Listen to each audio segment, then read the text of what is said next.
Detroit is 1-0 in the month of December after a gritty win in New Orleans. 4 different Lions found the end zone, and rookies on both sides of the ball showed out. The Chicago Bears are on the clock next in Week 14. We'll talk all about that matchup and more right here on Inside the Pride. Let's go. Going down. Sack back at the 30-yard line. Aiden Hutchinson got him again. Goes deep downfield. Got a man wide open. Inside the 5. Caught. End zone. Touchdown, Detroit Lions. How about that? And by the way, this is just the beginning. This is just the beginning. All roads go through Detroit. This is Inside the Pride on the Lions TV network. I'm Dannie Rogers. Head coach Dan Campbell returned back to New Orleans, a place he once called home, and captured 4 NFC South titles in 5 years. The result, Coach Campbell's Lions outlasting the Saints 33-28 and picking up another NFC win. Let's relive Detroit's 9th win of the season in NOLA. Big Low, let's start here. It feels like a while since the Lions have played. It was all the way back on Thanksgiving Day. Chance to bounce back today. Big chance to bounce back.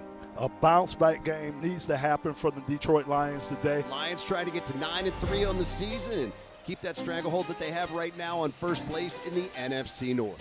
Goff takes the snap, hands to Jameer, running right, cuts it inside the 35, inside the 30. There it goes, right side to the numbers at the 10, to the 5, spinning inside the 5 and taken down at the 2-yard line. It'll be 1st and goal from there for the Lions. Goff turns, gives to Montgomery, running right, tries to get the edge. Yes, He's sir. in there. Touchdown, Detroit Lions.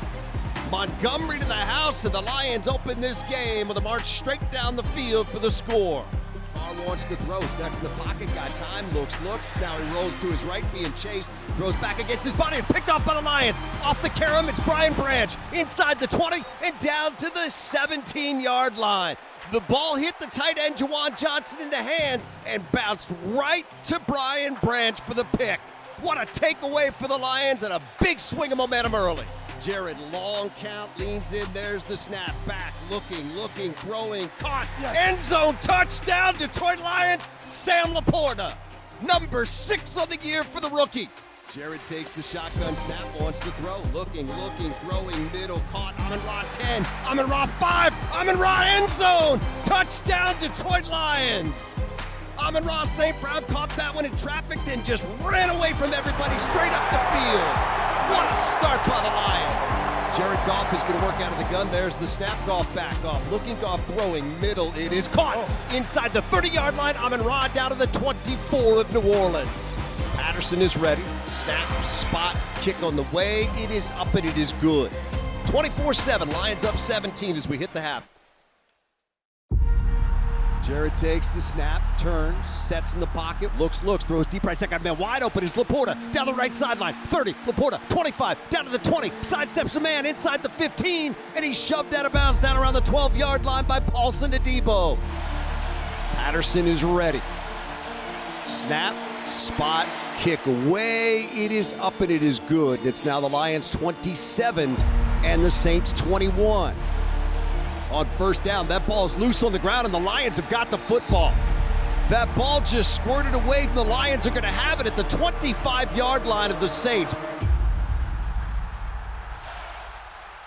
Goff takes, fakes the give, goes end around. Now they flip it on the second back coming around. That is Jameson Williams inside the 15, sir. inside the 10, dives into the end zone. Touchdown, Detroit Lions. A little razzle-dazzle to number 9, who did a swan dive into the end zone, and the Lions have extended their lead. Jared, long count, leans in, there's the snap. He's back, looking, throwing, it is caught. Sam Laporta, down at the 47-yard line of the Saints. That's a first down for the Lions. Goff takes the snap, play action fake, sets the pocket, drifts left, looking, now he throws. It is caught, first down, Detroit Lions. Josh Reynolds on a crossing pattern. This game is over. Jared will take a knee one more time. There it is. Two teams will meet out in the middle of the field to say job well done, job better done on this day by the Detroit Lions. They found a way to close it out. 33-28, the final score for the Lions. We just went to work and we competed, and you guys went after it. And guess what? We went out and we won. Came out electric, and we had to hang on. We had to get back. Defense, 2 takeaways. It's huge. It's huge. That's a credit to everybody in this room. I'm so proud of all of you guys. Was it perfect? No, but god dang, man, that's not easy to come in this place and win. That's outstanding, man. Outstanding. I got one game ball. Give me the game ball. Sam Laporta.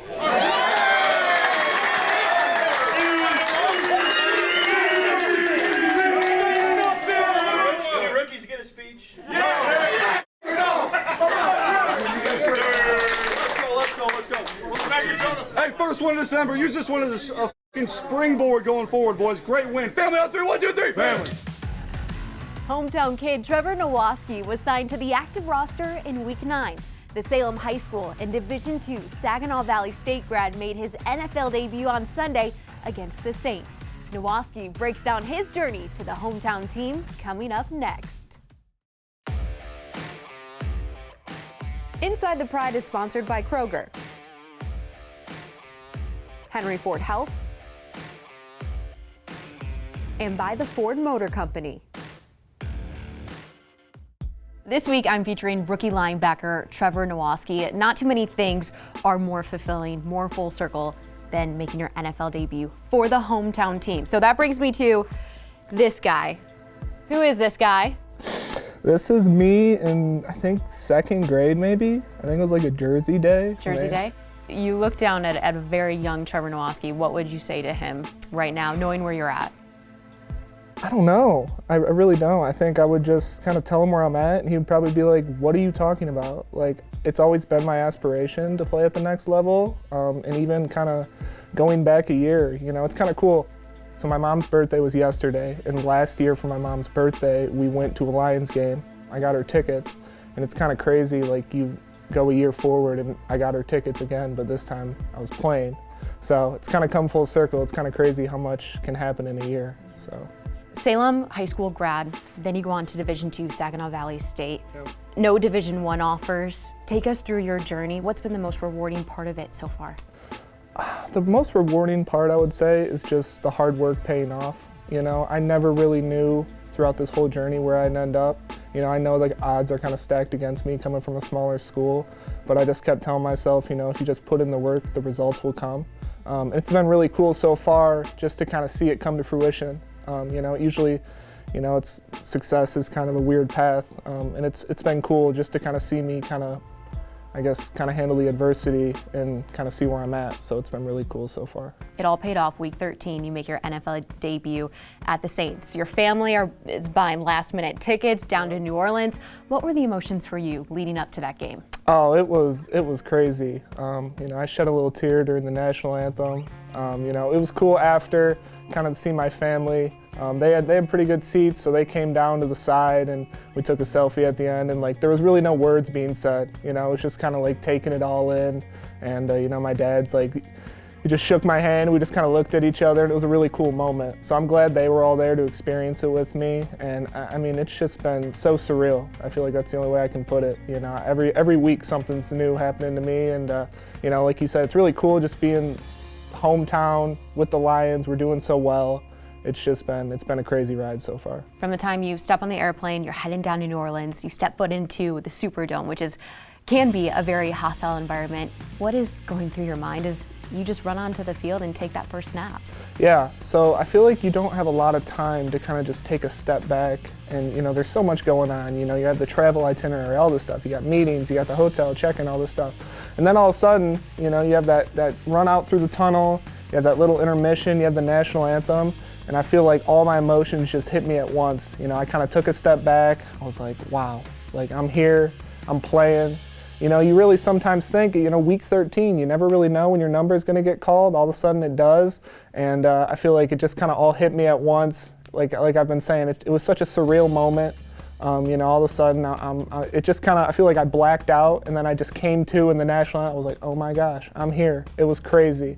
So, you know, honestly, the first play, I don't really remember it. You know, I might have done my job, I might not have, which isn't good, but, you know, I feel like, you know, that's one way to describe it, just super surreal.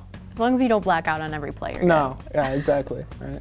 You grew up watching these Detroit Lions over the years. This team is 9-3. It's stuff they're doing historically has not been done in about 50 or 60 years. What is the level of excitement knowing you are a part of that? I feel like I'm in a dream. You know, I feel like it just keeps getting better and better and better and better. And I feel like I don't even know what's to come. I mean, we're just rolling. We're playing at a high level. Like you said, it's been years since we've been this successful. And I feel like it's just going to continue to rise. The level of play is just going to continue to go up. And I'm just excited for the future. Welcome back to Inside the Pride. I'm joined by head coach Dan Campbell, and it's an interesting dynamic with your team right now. They've been in close ones, they pulled out the wins, but after the Saints, you said it's a win, but it's not good enough. So what is it going to take for you to take a step back and say, hey, this is a really good win my team just had? Yeah, I mean, look, I think more than anything, you want to know, look, if something happens and if you are really getting beat on a play or it's not your best football on the scoreboard or however it plays out, it's because, you know what, that guy, they just made more plays than we did. But we did everything we were asked to do. We were in stride. The guy was able to go over the top of me and make a play. The guy was able to shed me at the last minute. But there's just a couple of these mental issues, a couple of these things that have reared their head again, the technique things that we know better than, and I know we can clean up. And that's why, to me, it's not good enough. We clean those up, we win by 2 scores the other day. A lot of technique will be needed against these Bears. You know quarterback Justin Fields, he is dynamic, not running the ball as much as last year, but still has 24 first down rushes. You know it's coming. How do you stop it? Yeah, well, it's a great question because we talk about it all the time. So do all the opponents, everybody that faces him. And here's the first one out of the gate. He had about 4 of these in their first series, but just watch this, all right? So I know they did the same thing. They're reading it, okay, he's going to crash for the run. He's going to hold it. I've got responsibility here. I got the alley, and I've got force. I can't let anything outside of me. Well, you're done, okay? So you didn't handle your business, and now he breaks the perimeter with his legs and goes. And so, man, it takes disciplined football. No, and the other thing, you can't, when you get this guy hemmed up, you got to continue to work with a wide feet, wide balance. You can't just turn, crossover, run, get off balance, because that's where he's dangerous, man. He'll make you look silly, and this is what he is in space. He's dynamic. Fields draws a lot of attention, but so does wide receiver DJ Moore. 96 receiving yards he had in the first matchup. What did you learn that can slow him down? He's not easy to slow down. I know this. We have to, there's a number of resources we're going to have to use on him. It comes from the back end, but some of it can come from in here, bracketing him, things of that nature. Whatever we do with him, we lose here in the run game. We know that, and that's why it's so difficult. But I think more than anything, you got to make him earn everything that he gets, and you can't sleep on anything. If you get close to him, you have to wrap him up. You can't just hit him, because these are the plays he's able to make. He's got run after catch ability on top of the routes that he can run. He's got a vast route tree. This offense, this entire Chicago team rather, has been improving. Defensively, they've really elevated their game. Linebacker TJ Edwards, 2 INTs on the season, 1 in the first matchup.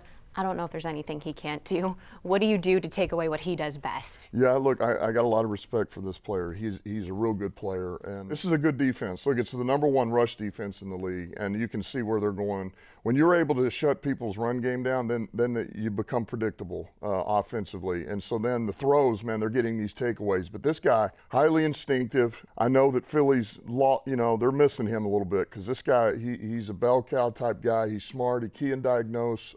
He's physical. He's tough. But this is the stuff he makes all over the field. And he's crafty in the pass game. He's sneakier cover guy than you think he is. So we got to have a hat on him, and we got to have a hat on this guy too. So it's a good defense. It's a good defense. We got our hands full. You mentioned the top rush defense. That pass defense has snagged 7 interceptions in the last 2 weeks. What will this game measure for your team on the road specifically? Look, I'm just going to bring this up again. I don't care about whatever the record shows for them. This will be a good win. You go out to Chicago, the weather's not going to be good, and we're able to move the football in this defense and take care of Fields and Moore and those guys.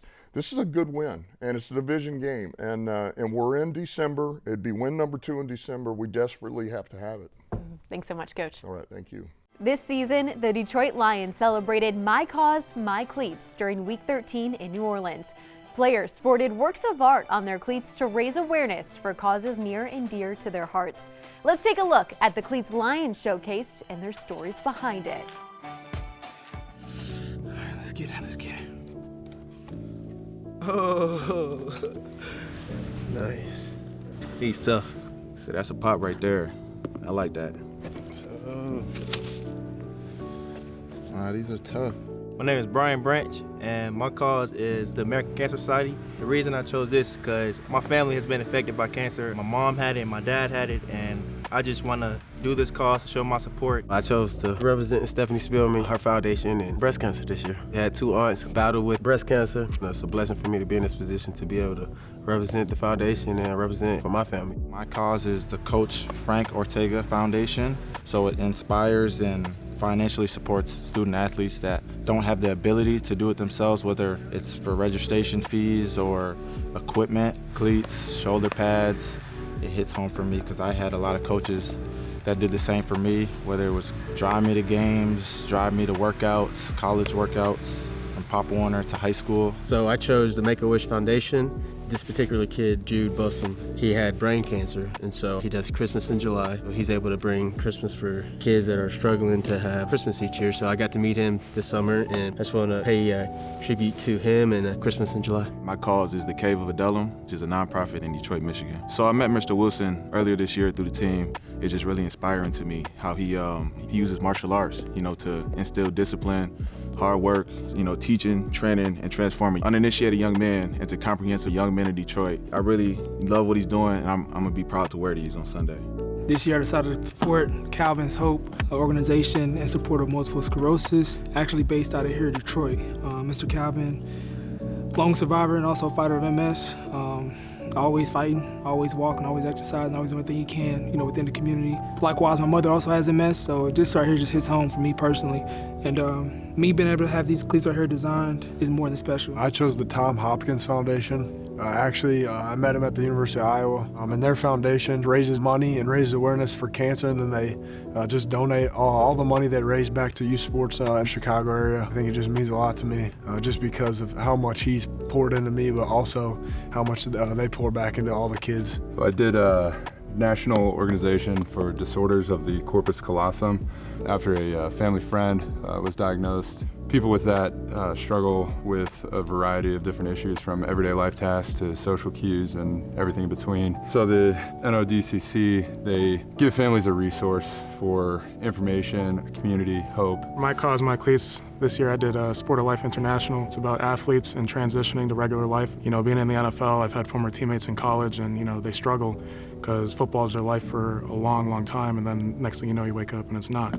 Yeah, I wanted the logo on there, Healing Hands, about healing the world. Everyone grows up as a kid playing something, and eventually being an athlete stops. So it's something that, affects mental health, affects a lot of people's lives. We support an American Health Society and pneumonia awareness. First, I started this because my mom passed away from pneumonia, so she means a lot to me. I've been wanting to, find an organization I can give back to. I told him I want my mom's name on there, which he did for me, and I just told him freestyle the rest, and I think he freestyled real good. He looked like some jokers. Yeah, he's dope though. Yeah, I like him. Wishing for something special? Maybe it's VIP seats, the meal of a lifetime, or an unforgettable journey. Whatever it is, Community Financial Credit Union can make it a reality. Share your impossible dream at impossibledreams.org by scanning the QR code at the bottom of the screen. Welcome back to Inside the Pride. Before we wrap up today's show, we've got to get to some Rogers retweets. We're going back to New Orleans because wide receiver Amon-Ra St. Brown captured his second straight season with over 1,000 receiving yards. St. Brown was a little quiet against the Saints, just 2 catches for 49 yards, but that's what he does. 22 straight games with 40 or more receiving yards. The receiver is showing out in year 3. Speaking of wide receivers showing out, we sure did dive into another Victory Monday. This is Jameson Williams, photoshopped onto this graphic. This is what he looked like after he dove into the end zone and ran 19 yards untouched for that TD score against the Saints. J-Mo's got 3 touchdowns on the season. I think there's more where that came from too. Last but not least, this kiddo could give Jahmyr Gibbs a run for his money. We love the face paint. Mohawk is awesome, and I bet he was so excited to see a Lions dub in New Orleans. That does it for this edition of Rogers Retweets and this episode of Inside the Pride. Reminder, Detroit Lions kick off against the Chicago Bears this Sunday at 1 p.m. on Fox. We'll see you right back here next week.